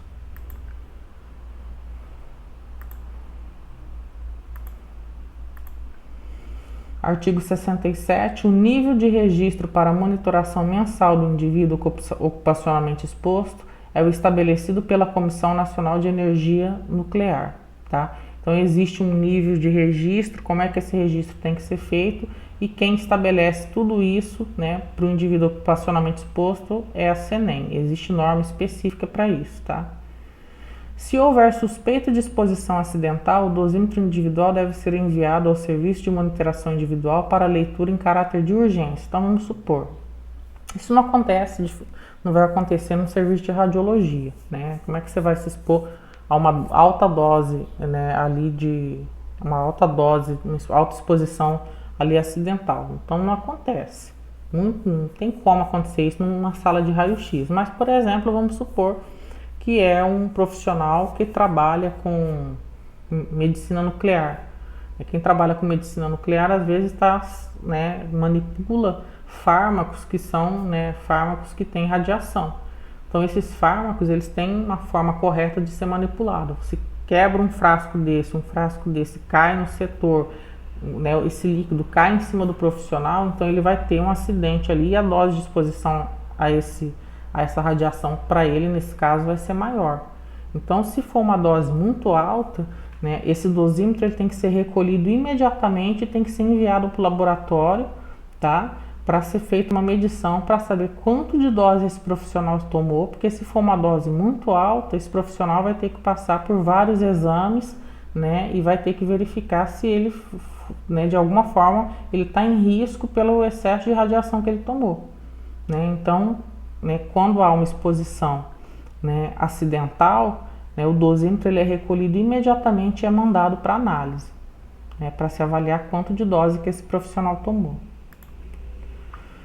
No artigo 69, né, o responsável legal do serviço de radiologia diagnóstica, o intervencionista, deve providenciar investigação dos casos de doses que atingirem ou excederem os níveis de investigação estabelecidos pela CENEM ou quando notificados para tanto pela autoridade sanitária competente. Então significa o quê? Né? Esses dosímetros eles são mandados mensalmente para me fazer as medições. E essas doses elas são compartilhadas com a CENEM. Então todo profissional que trabalha com radiologia no país, né, ou que trabalha com radiação ionizante no país, existe um acervo no CENEM. O CENEM tem acesso à quantidade de dose que cada indivíduo tomou. Então todos os profissionais que trabalham com radiação ionizante no Brasil, né, a CENEM tem acesso a essas doses, né, para eles fazerem um acompanhamento. Então, o que pode acontecer? Né? Se houver, né, algum indício que indique que houve, né, um excedente de radiação, né, quer dizer, o indivíduo ele foi exposto a uma dose de radiação maior do que o recomendado pela CENEM, né, então ele teve uma exposição muito alta, imediatamente a CENEM vai entrar em contato com o serviço de radiologia e vai falar para que seja aberta uma investigação para verificar o que aconteceu. Por que esse indivíduo tomou uma dose além daquela dose que é recomendada pela CENEM? Se é defeito em algum aparelho, né? Se houve, por exemplo, prática de má-fé pelo funcionário, né? Tem gente, pessoal, que pega o dosímetro e fica irradiando o dosímetro diretamente porque, né, tem alguns benefícios aí. A pessoa às vezes é suspensa, fica aí, né, suspensa do trabalho por até 3 meses enquanto durarem as investigações e ela continua recebendo salário. Só que dá para saber quando esse dosímetro foi exposto diretamente à radiação, sem estar no tórax. Então, a pessoa pode inclusive perder o direito de exercer a profissão, né? Mas tem gente que fica tentando, né, dar o golpe. Infelizmente, a gente tem todo tipo de ser humano. Então, a CENEM, se ela perceber que houve uma exposição, né, à radiação daquele determinado indivíduo, além do que é considerado o limite normal, né, além da dose recomendada, ela vai entrar em contato com o responsável do serviço e vai abrir um processo de investigação para verificar o que aconteceu, que aquele profissional está com uma dose acima do que é recomendado, tá? No parágrafo 1º, os resultados das investigações devem ser assentados e comunicados à autoridade sanitária competente nos casos de dose efetiva mensal superior a 20 milisievert. Então, quer dizer, se o dosímetro da pessoa apresentar uma dose no mês acima de 20 milisievert, né, automaticamente já se abre uma investigação para verificar o que aconteceu com aquele profissional. Né? Vocês vão perceber que no dia a dia, quando a gente segue todos os protocolos de proteção radiológica, o nosso dosímetro sempre vai vir zerado. Ele sempre vai vir com 0 dose. É o normal. Tá? Se vier com acima de 0 dose, vamos supor, se você trabalha com hemodinâmica, se você trabalha no centro cirúrgico, muitas horas, provavelmente vai vir uma dose, mas uma dose pequena, 1 milisievert, 2, né? Agora, se vier 20, né, ou mais de 20, é uma dose altíssima. Então tem que saber o que está acontecendo, por que aquele profissional está tomando aquela dose alta. Então se abre um processo de investigação quando as doses mensais superam 20 milisievert, tá? Quando os valores mensais relatados de dose efetiva forem superiores a 100 milisievert, o responsável legal deve providenciar avaliação clínica e realização de exames complementares, incluindo dosimetria citogenética a critério médico dos usuários afetados. O que isso significa? Se for feita uma medição no dosímetro e verificar que a pessoa, né, o funcionário, ele foi exposto a 100 milisievert de dose ou mais, né, automaticamente o serviço, né, o responsável pelo serviço, ele tem que fazer todos os exames nesse funcionário. Tem que pegar esse funcionário, mandar ele fazer todos os exames complementares, incluindo dosimetria citogenética, que é uma dosimetria, né, dos tecidos, das células, para ver se isso afetou de alguma forma, né, o material genético desse indivíduo, né, e tem que fazer todos esses exames complementares. Essas doses muito altas assim, gente, não vai chegar a acontecer com a gente que é técnico em radiologia, tá? Mas pode acontecer com aqueles profissionais que trabalham, por exemplo, em usinas nucleares. Quem trabalha em usina nuclear está exposto a uma dose altíssima de radiação, tá? Então, por exemplo, um profissional que trabalha em usina nuclear, se acontecer algum erro de protocolo, algum vazamento, ele pode ficar exposto a uma dose acima de 100 milisievert. E aí, nesse caso, né, tem que se fazer uma investigação para entender por que aconteceu que aquela pessoa tomou aquela dose tão alta, né? E tem que se fazer todos os exames para ver qual é, né, a gravidade, né, como essa radiação atingiu as células desse indivíduo, né? Então, basicamente, o que a gente falou até agora, né, é a legislação de proteção radiológica. Então, vocês reparem, né, que tudo que eu falei até então foi o que está na legislação mesmo de proteção radiológica. Então, é uma parte bem teórica mesmo, né? O ideal é que a gente pegue essa legislação e vá lendo para a gente ir assimilando os pontos principais também, tá, gente? Eu não quero que vocês decorem lei, mas a gente tem que pelo menos saber o principal, né? Saber que, por exemplo, eu não posso colocar um menor de idade na sala para acompanhar uma pessoa, que eu não posso colocar uma gestante na sala para ser acompanhante de ninguém, né? Então são coisas que são importantes. Tem que saber como é que eu vou proteger o paciente, tem que saber quando eu vou fazer uma radiação no leito, um raio-x no leito, eu tenho que manter a distância, eu para me proteger tenho que tentar afastar os pacientes, também para não irradiar quem está em volta. Então a gente tem que ter noção do básico de proteção radiológica, né, para a gente justamente poder nos proteger e proteger aquelas pessoas que estão ali envolvidas com o processo, tá? A partir de agora eu vou falar, né, de algumas grandezas, né, para a gente entender depois os limites de dose que são recomendados pela legislação, tá? Então eu vou tentar falar de uma forma bem simples para que vocês entendam esses limites, essas grandezas que são utilizadas na radioproteção. Essas grandezas que eu vou falar aqui são grandezas que são utilizadas na radioproteção para medição de dose, para cálculo de dose. A gente vai calcular alguma coisa? Não, a gente não precisa saber calcular nada, mas a gente tem que ter pelo menos uma noção que isso existe. Então, geralmente quem faz esses cálculos é o pessoal da física médica, né? O pessoal que vai fazer a física médica lá, que faz todos esses cálculos e que faz todo o plano de proteção radiológica do serviço. Mas é importante que nós, enquanto técnicos, tenhamos pelo menos uma noção de que essas grandezas existem, tá? E como é que isso é feito, tá? Então, a gente tem a primeira grandeza, que é a exposição, que é designada pela letra X, tá? Então essa grandeza, ela vai medir sempre fótons de todos os tipos de radiação, aliás, ela vai medir os fótons dos raios X e dos raios gama, tá? Só de raio-x e de raio gama. E ela se relaciona com a capacidade que esses fótons têm de ionizarem o ar, tá? Então, a exposição, quando eu falo em exposição, eu estou falando de fótons de raio-x e de raios gamas e da capacidade que esse raio-x e esse raio gama têm de ionizar o ar, tá? Então, não tem nada a ver com a pessoa, é a ionização do ar. Então, disparei um feixe de radiação, qual que é a capacidade desses fótons de raio-x e raio gama irradiar o ar, tá? Então, ele vai medir o que? A quantidade de carga elétrica de mesmo sinal produzida no ar, tá? Então, por exemplo, carga elétrica negativa ou positiva. Então, é feita essas medições, né? A ionização geralmente tem carga elétrica negativa, então ele vai fazer a medição dessas cargas elétricas por unidade de massa de ar. Então, o que isso significa? Então, eu vou pegar aqui, para eu fazer esse cálculo, eu pego, né, o X, que é a incógnita que eu quero encontrar, que significa exposição, a quantidade de carga elétrica, né, então, quanto de carga elétrica que eu coloquei nessa exposição e vou dividir pela massa de ar que eu irradiei, tá? Então, quando eu faço esse cálculo, né, eu vou obter uma medida em Coulomb, né?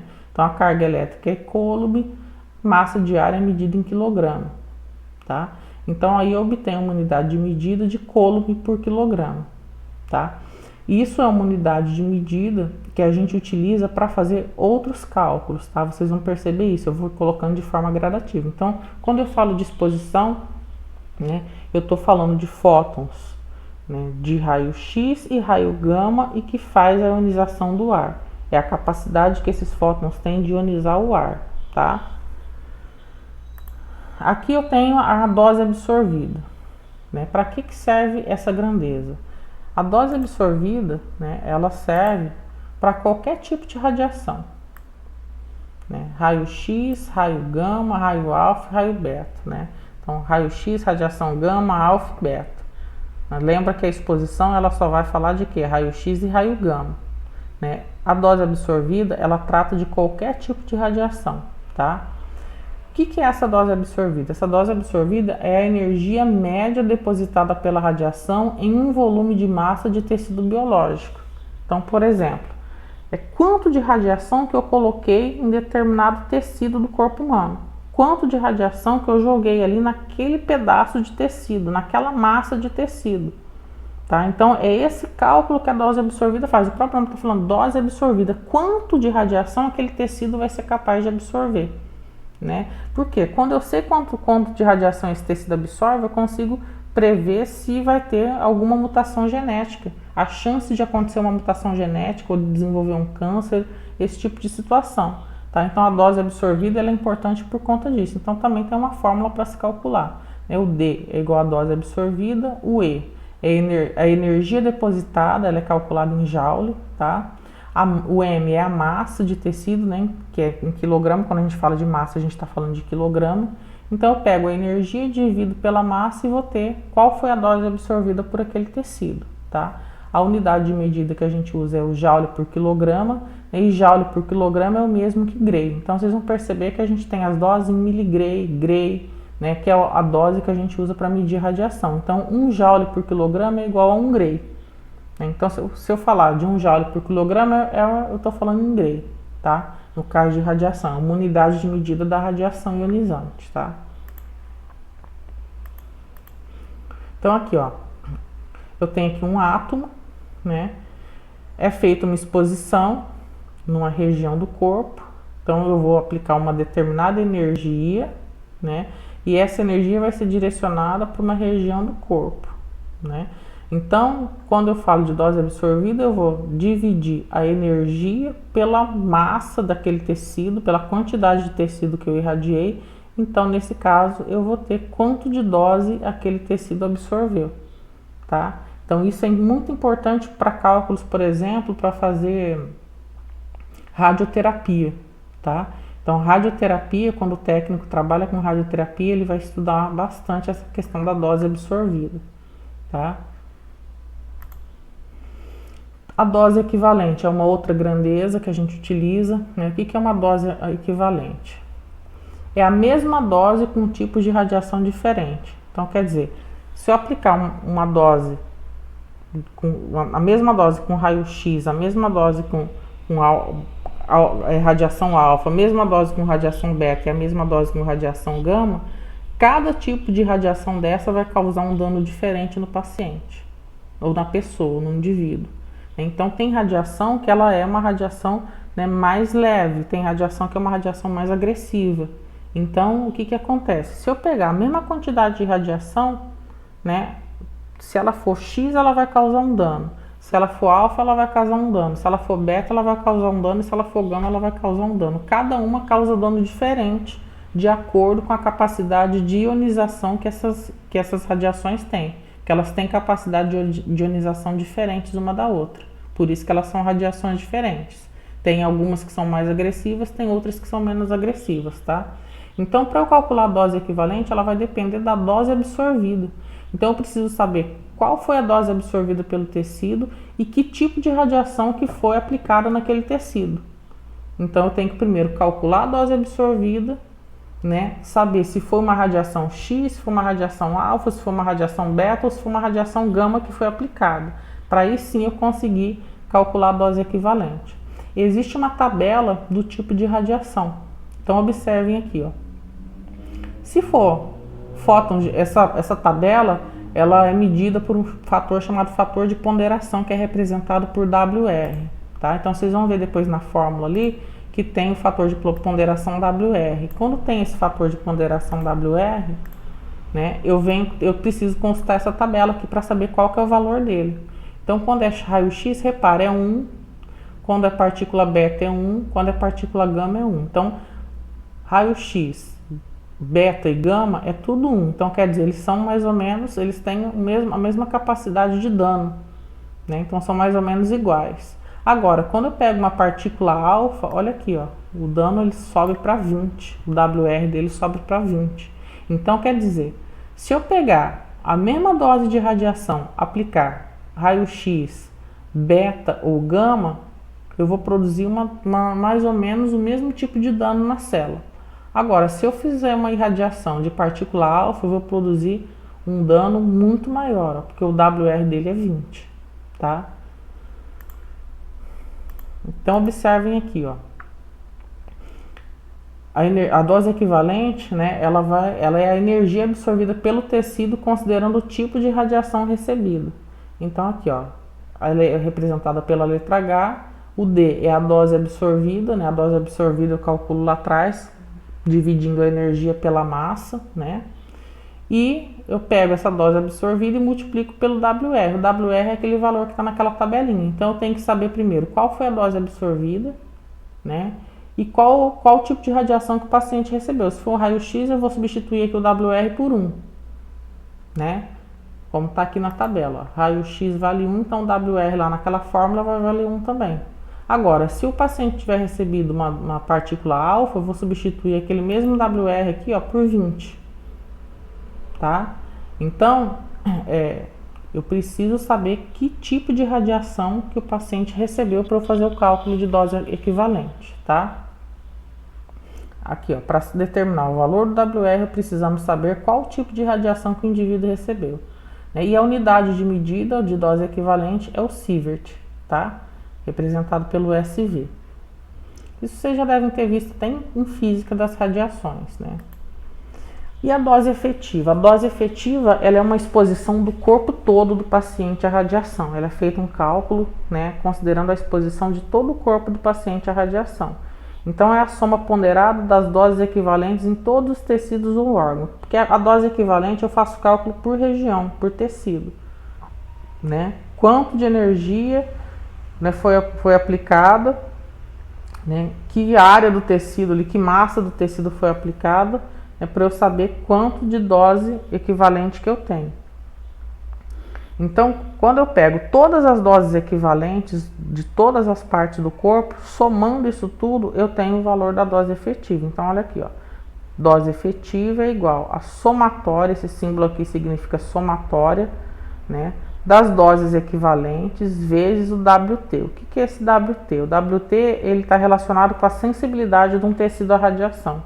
Cada tecido, gente, tem uma sensibilidade diferente, né? Ah, mas como é que eu sei os valores dessa sensibilidade desses tecidos, né? Lembra lá no início da aula que eu falei do ICRP, né, que é a Comissão Internacional de Proteção Radiológica? A ICRP tem uma tabela, né, que ela é publicada de tempos em tempos, né? Às vezes ela vai passando ao longo dos anos por atualização, ela já passou por várias atualizações, e essa tabela ela fica disponível. Então, cada tecido ele já é pré-determinado nessa tabela da ICRP, tá? Então eu tenho uma tabela que eu vou olhar e vou colocar o valor aqui dependendo do tipo de tecido, tá?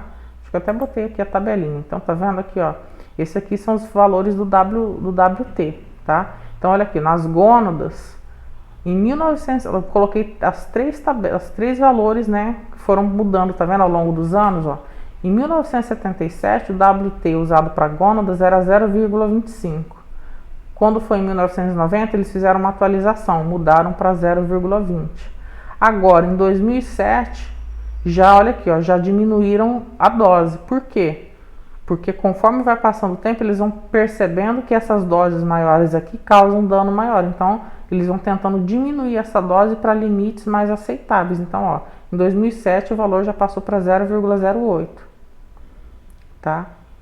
Então vocês reparem aqui, ó, que vai havendo uma mudança. Depois tem as outras partes, medula óssea. 77 era 0,12, 90 0,12, 2007 0,12, não teve mudança, tá? No cólon nem se fizeram o cálculo do cólon em 77. Passaram a fazer em 1990, que era 12 e continua 12 até hoje. Então reparem que alguns órgãos eles foram acrescentados depois, tá? Quando a primeira tabela foi feita, eu só tinha tireoide, né, superfície do osso, mama, pulmão, medula óssea, gônadas, né, e era bem pequeno. Depois foi em 90 já se acrescentou mais coisas e quando foi em 2007 já tinha uma tabela mais completa. Vocês reparem que quando eu somo tudo isso aqui, sempre vai dar uma somatória igual a 1. Tá vendo? Então, é uma somatória igual a 1. Então, para eu saber aqui, ó, a dose efetiva, né, eu tenho que calcular toda a exposição de cada parte aqui, fator de ponderação de cada tecido, e depois somar isso tudo. Que aí eu chego na dose, na exposição do corpo inteiro, tá? Esses cálculos, gente, eles são feitos geralmente pelo físico que é contratado, tá? A gente não precisa saber fazer esses cálculos aqui, eu não vou ficar fazendo cálculo com vocês. Eu só estou mostrando que isso existe, tá? Para vocês entenderem a tabelinha que eu vou mostrar aqui na frente agora, tá? Então, os cálculos que vocês vão ver nessa tabela, os valores que estão nessa tabela, eles foram feitos baseados nessas doses aqui.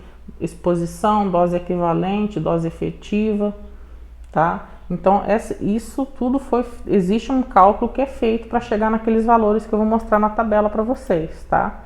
Então, é importante que a gente entenda isso, mas eu não vou cobrar de vocês essas fórmulas, nada disso na prova. Eu só coloquei mesmo para vocês saberem como é que eles chegam naqueles valores. Só para ter uma ideia mesmo, tá?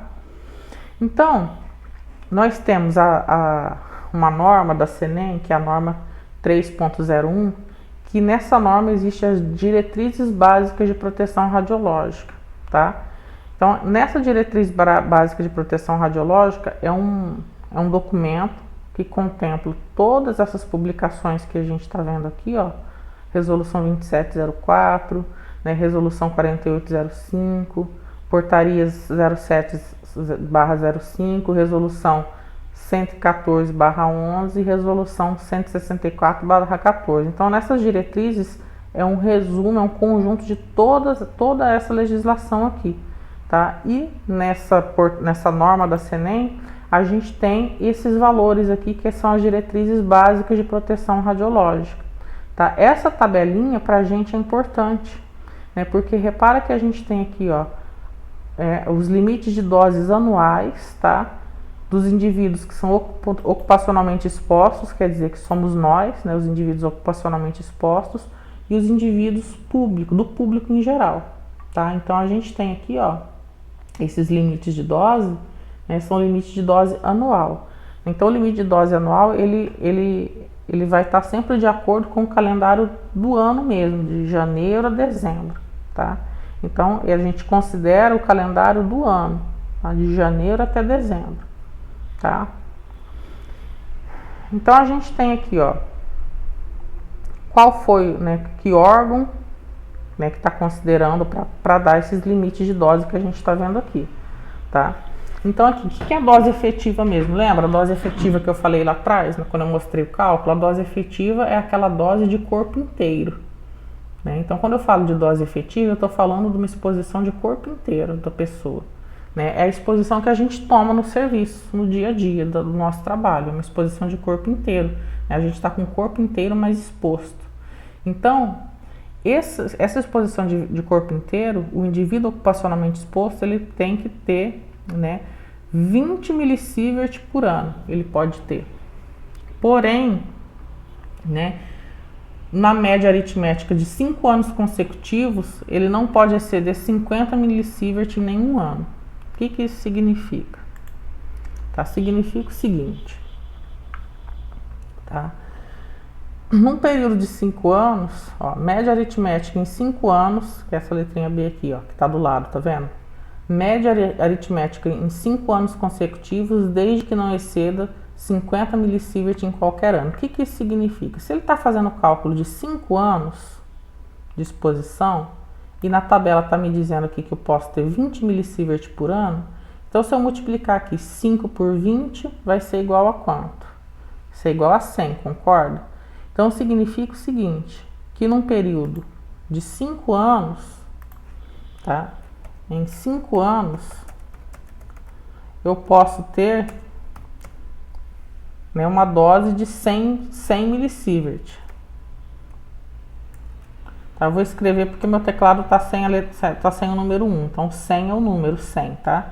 Ele pode ter uma dose de 100 milisievert. MSV, tá? Então, por que eu cheguei a esse valor de 100 milisievert? Né? Porque eu peguei os 5 e multipliquei por 20. Vai dar, quer dizer que em 5 anos eu posso ter uma exposição de 100 milisievert no total. Porém, nenhum desses 5 anos eu não posso exceder 50 milisievert em qualquer ano. Então, significa que se no primeiro ano, tá? Primeiro ano eu tiver uma dose aqui, ó, uma dose de 20,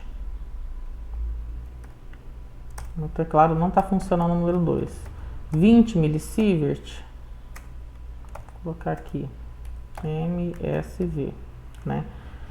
No segundo ano eu tenho mais 20,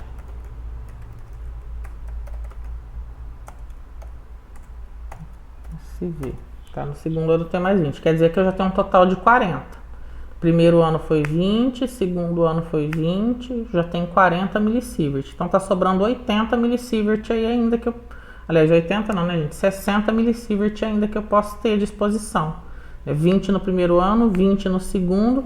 Aí vamos supor que no terceiro ano, né, eu tenho uma exposição aqui, ó, de 50 milisievert.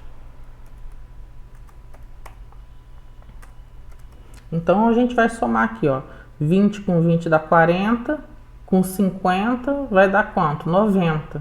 Só me sobraram 10 milisievert. Significa o seguinte, que agora no quarto e no quinto ano eu tenho que tomar no máximo 10 milisievert, somando os 2 anos. Então, por exemplo, eu posso tomar 5 milisievert no quarto ano e mais 5 milisievert no quinto ano. Então, quer dizer, quando a gente observa essas doses, eu tenho que observar o conjunto todo, tá? Então, quando a gente fala de período de 5 anos, quer dizer que em 5 anos, né, se eu for fazer a conta, eu posso tomar no máximo 100 milisievert, tá? Porém, se em um desses anos eu tomar 50 milisievert, eu só vou ter mais 50 para dividir para os outros anos, porque se passar desses valores, né, vai sair do limite de dose, e aí a CENEM tem uma legislação específica para isso, né? Aí vai ser feito abrir algum processo administrativo para avaliar por que esse indivíduo está tomando essa dose tão alta, né? Então, geralmente, eles suspendem o profissional das atividades profissionais, ele continua recebendo salário para se abrir uma investigação e entender o que está acontecendo, o que pode ser feito para corrigir essa dose tão alta que ele está sendo exposto, tá? De repente, até colocar ele numa função, né, que ele receba uma quantidade de dose menor, tá? Então, quando a gente fala 20 milisievert por ano, né? Então, se eu estou considerando um período de 5 anos, significa que em 5 anos eu posso tomar no máximo 100 milisievert. Se um desses anos eu tomar 51 milisievert, epa, tem alguma coisa errada. Não pode, tá? Então, a gente tem que observar isso. Quando eu falo de dose equivalente, eu estou falando de dose de partes do corpo. Então, olha aqui, cristalino, pele, mãos e pés. Então, cada parte do corpo tem uma dose específica, diferente uma do outro, porque isso vai ser avaliado de acordo com a radiosensibilidade de cada região. No caso do cristalino, né, também ele pode, né, se tomar 20 milisievert por ano, tá? Então, no caso do cristalino, ele pode tomar 20 milisievert por ano. No caso da pele, né, a cada 1 centímetro quadrado de área, tá vendo? Valor médio de 1 centímetro quadrado de área. A cada 1 centímetro quadrado de área, ela pode ser irradiada com 500 milisievert por ano, tá? Quando eu falo desses 500 milisievert, estou falando uma dose ao longo de um ano. Mãos e pés, a mesma coisa, 500 milisievert ao longo de um ano. Esses valores aqui, gente, são para aqueles profissionais que estão trabalhando na área da radiologia, para indivíduo ocupacionalmente exposto, tá? A gente com técnico em radiologia nunca vai chegar nesses valores aqui. Nunca vi nenhum técnico alcançar esses valores. Essas doses aqui já são doses para aqueles profissionais que trabalham com radiação mais pesada. No nosso caso, a gente não vai chegar a alcançar esses valores aqui nunca, tá? E aqui, quando a gente fala do público em geral, né, eu estou falando daquelas pessoas que estão ali na área livre, em volta da sala de raio-x, tá? Então, aquelas pessoas que estão fora da sala, que estão aguardando, que estão passando no corredor, então ali também tem um limite de dose anual. Então, se eu for fazendo a medição ali ao longo de um ano, aquela região ali fora da sala, ela tem que ter no máximo, né, 1 milisievert por ano, tá? Olha aqui, ó, na letra C, em circunstâncias especiais, a CENEM poderá autorizar um valor de dose efetiva até de 5 milisievert em um ano, desde que a dose efetiva média, em um período de 5 anos consecutivos, não exceda 1 milisievert por ano. Então, quer dizer, ele pode autorizar um valor maior que esse, né, que a CENEM vai avaliar o caso. Quando é cristalino para o público em geral, a dose é de 15 milisievert, tá? Quando é de pele, a dose é de 50 milisievert. Para mãos e pés não tem esses valores, tá?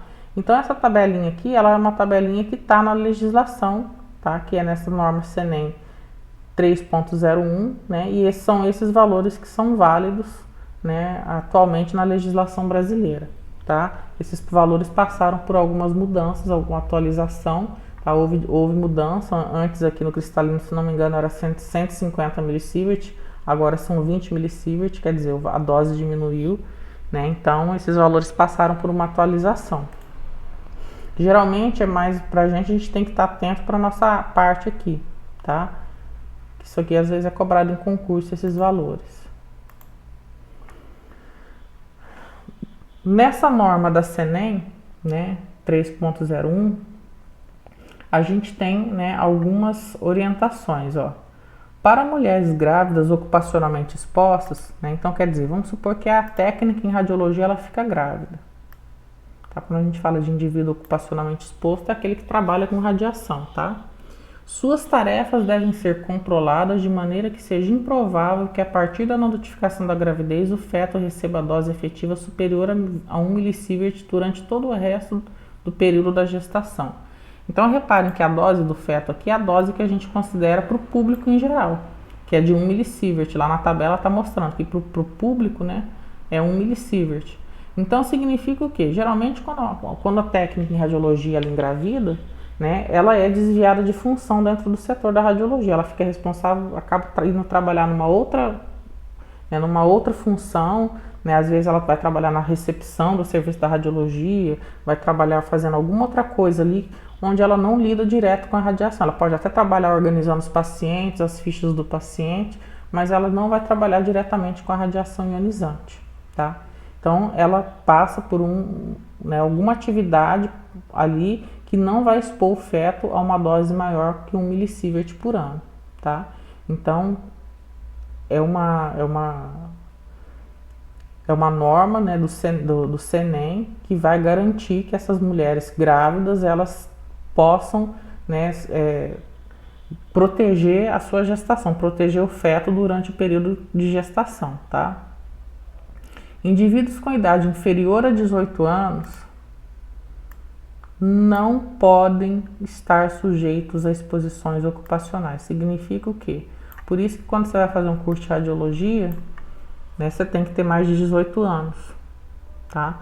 Porque você não pode trabalhar na área, você não pode se expor à radiação com menos de 18 anos, tá? É proibido pela legislação brasileira. Então, somente a partir de 18 anos, né, é que os indivíduos eles podem estar expostos à radiação, tá? Os limites de dose estabelecidos não se aplicam a exposições médicas de acompanhantes e voluntários. Então, quer dizer, aqueles limites que a gente viu lá, eles excluem, né, a exposição médica, quer dizer, o paciente não tem limite de dose, tá? Então, quando eu excluo exposição médica, eu estou dizendo que o paciente não tem limite de dose. Então, o paciente ele pode tomar qualquer dose, quantidade que for necessário para o médico conseguir dar o diagnóstico para ele. Então, não existe limite de dose para paciente, tá? Também não existe limite de dose de acompanhantes e voluntários, tá? Então, não tem limite de dose nem para paciente e nem para os acompanhantes, tá? Eles não se aplicam a esses casos, ó, não se aplicam. Então, quer dizer, né, é claro que quando a gente vai fazer os exames, a gente tem que estar atento para tentar usar a menor dose possível para obter aquela imagem que a gente precisa, né? Mas a legislação é bem clara dizendo que não existe limite de dose para o paciente e nem para os acompanhantes, tá? As doses devem ser restritas de forma que seja improvável que algum desses acompanhantes ou voluntários receba mais de 5 milisievert durante o período de exame diagnóstico ou tratamento do paciente. Então, quer dizer, apesar de não ter um limite, né, eles dão uma orientação aqui. Qual que é a orientação? Né? Que se faça os exames de modo que não se exponha o acompanhante a mais que 5 milisievert durante o exame, né? Para atingir 5 milisievert de exposição tem que ser muita radiação, tá, gente? É muito difícil chegar num valor desse aqui, não chega. A dose para criança em visita a pacientes em que forem administrados materiais radioativos deve ser restrita de forma que seja improvável exceder 1 milisievert. Esse aqui são aqueles casos, por exemplo, de pacientes que vai fazer algum tratamento utilizando radiofármacos. Então, quando a pessoa faz algum tratamento com radiofármaco, algum exame envolvendo radiofármaco, né, esse radiofármaco ele continua emitindo radiação por um determinado período de tempo, até que aquela radiação vai decaindo ao longo do tempo. Então, vamos supor, se administrou um radiofármaco no paciente, né, para aquele paciente poder receber visita de uma criança, tá? O médico tem que fazer uma análise e garantir que a dose, né, que esse paciente está emitindo ali de radiação, né, seja inferior a 1 milisievert, que essa criança, quando for visitar esse paciente, a dose que ela vai receber seja inferior a 1 milisievert, né? Geralmente eles nem deixam criança visitar pessoas nessas condições, tá? Geralmente a pessoa fica isolada, sem visita, até, né, houver o decaimento correto, né? Esse radiofármaco vai decaindo com o passar do tempo, das horas, né, dos dias, é um decaimento rápido, e aí a pessoa depois é liberada para voltar para casa. Mas se for necessário que essa pessoa receba a visita de uma criança, né, tem que ter essa observação aqui, ó, não pode exceder 1 milisievert, tá?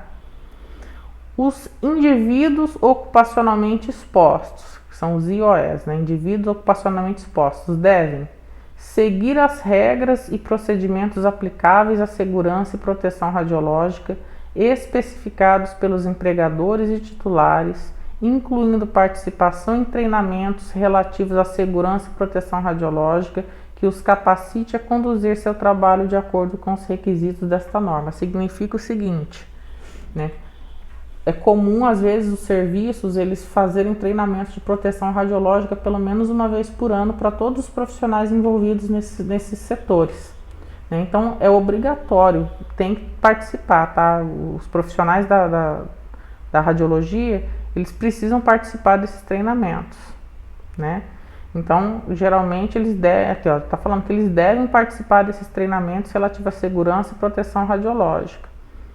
Então, sempre que a sua empresa, que você estiver trabalhando, organizar um treinamento desse, é importante que o indivíduo participe, porque assim ele vai, né, cada vez mais conseguir seguir todas as normas corretas, e a chance da empresa receber uma multa por má conduta de algum profissional é muito pequena, porque os profissionais eles estão passando por constantes treinamentos sobre a proteção radiológica daquela empresa.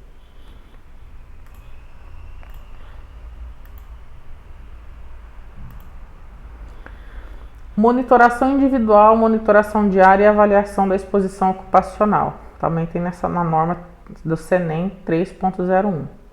Os titulares, em cooperação com o empregador, devem estabelecer e implementar um programa de monitoração individual e diária, conforme aplicável, levando-se em conta a natureza e a intensidade das exposições normais e potenciais previstas. Então, quer dizer, ó, os empregadores eles são obrigados pela lei a manter um programa de monitoração individual e monitoração diária, tá? Então, qualquer empresa, qualquer clínica, qualquer hospital que trabalhe com radiação ionizante, eles são obrigados a ter uma monitoração individual de cada profissional que trabalha com isso e uma monitoração das áreas, tá? Também, para avaliar qual é o nível de radiação ionizante que tem ali nas áreas, nas diversas áreas ali do setor de radiologia. Tá? Então, é função, essa monitoração individual e diária do empregador, tá? Da empresa. Os titulares empregadores são responsáveis pela avaliação da exposição ocupacional dos indivíduos ocupacionalmente expostos. Então, olha aqui, quando eu falo de titulares, tá, gente? Geralmente é uma pessoa que a empresa contrata para aquele fim, né, de coordenar todo o programa de proteção radiológica da empresa. Então, a empresa geralmente contrata alguém para coordenar esse programa de proteção radiológica. Então, quando a pessoa assina esse programa de proteção radiológica, ela está assumindo a responsabilidade para ela, né? Então, um físico ele vai assinar esse documento e ele está assumindo para ele a responsabilidade que as informações que estão ali prestadas, elas são verídicas, né? Então, os titulares empregadores eles são responsáveis pela avaliação da exposição ocupacional dos indivíduos ocupacionalmente expostos. Então, é função do empregador fazer toda essa avaliação da exposição desses indivíduos, tá? A avaliação deve estar baseada na monitoração individual e diária conforme aplicável. Então, é o caso do dosímetro, né? Então, todo profissional da área ele tem que usar o dosímetro, e esse dosímetro tem que ser fornecido pelo serviço, tá? Registros ocupacionais. Os titulares empregadores devem manter registro de exposição para cada indivíduo ocupacionalmente exposto. O que isso significa? Eles precisam manter esses registros todos, tá? Incluindo a natureza geral do trabalho, né? Que trabalho que essa pessoa desempenha ali, as doses e as incorporações quando iguais ou superiores ao níveis de registros pertinentes e os dados e modelos que servirem de base para avaliação da dose. Então, toda vez que o dosímetro ele é enviado para o laboratório, ele vai receber uma folha contendo todas as informações, né, daquela exposição daquele indivíduo. E essas informações, elas devem ficar registradas e armazenadas ali no serviço. O serviço tem que ter um registro de exposição de todos os indivíduos ocupacionalmente expostos, tá? Então, esse registro ele é feito, né, de dose, disso tudo, pelos laboratórios que são contratados pela empresa, que fazem a avaliação desses dosímetros todos os meses.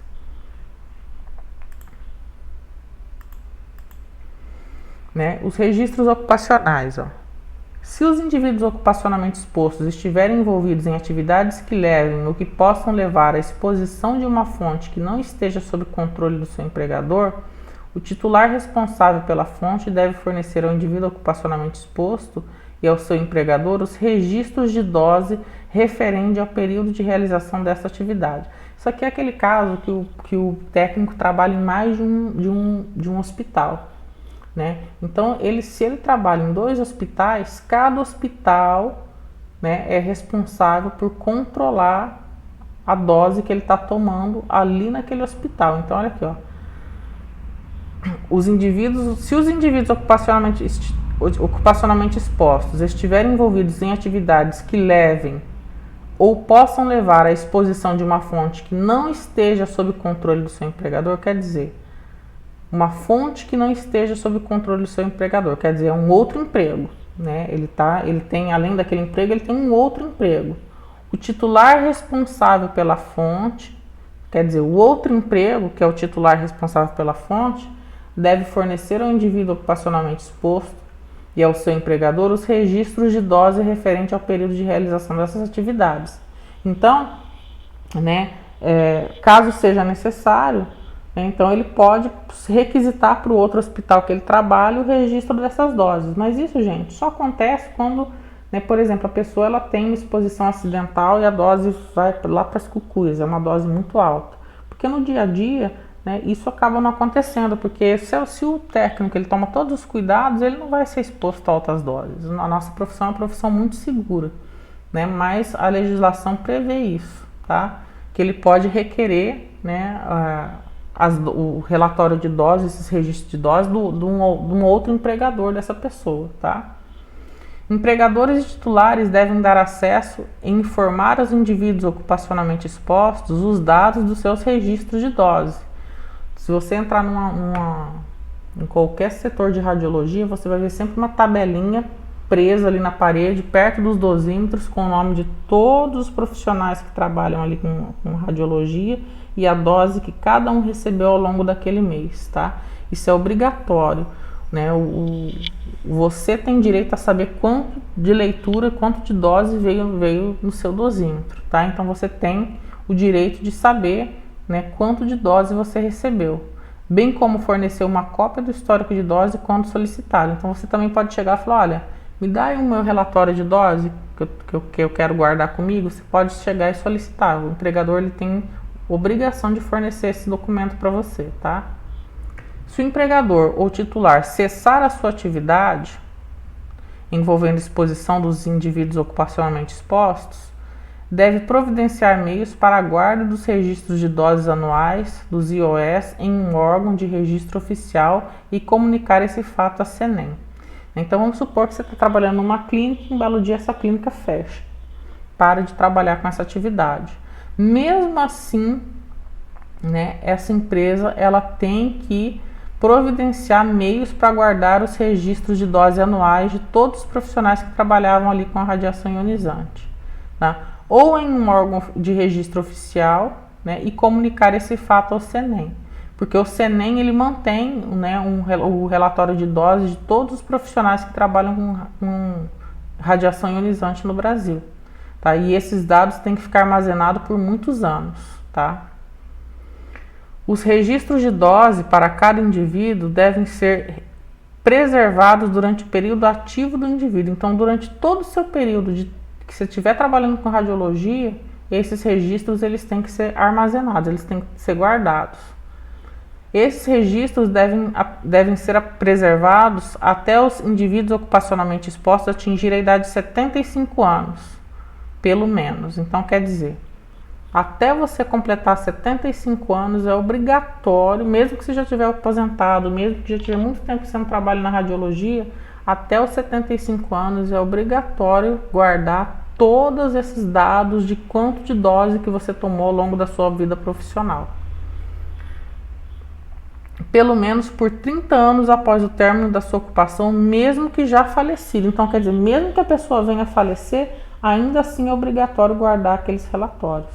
Então, quer dizer, se você pediu, né, se aposentou com 65 anos, né, eles precisam guardar por 30 anos todos esses dados, depois da aposentadoria, né, após o término da sua ocupação. Então, é obrigatório armazenar essas informações. O CENEM armazena isso tudo também. tá? Então, gente, basicamente, né, essa aula é uma aula mais chatinha porque é muita legislação, né, mas é uma coisa que a gente, alguns dados assim mais importantes que vocês precisam saber da área, né? Então, dei uma lida depois com calma novamente no material, tá? É uma aula mais teórica mesmo, né?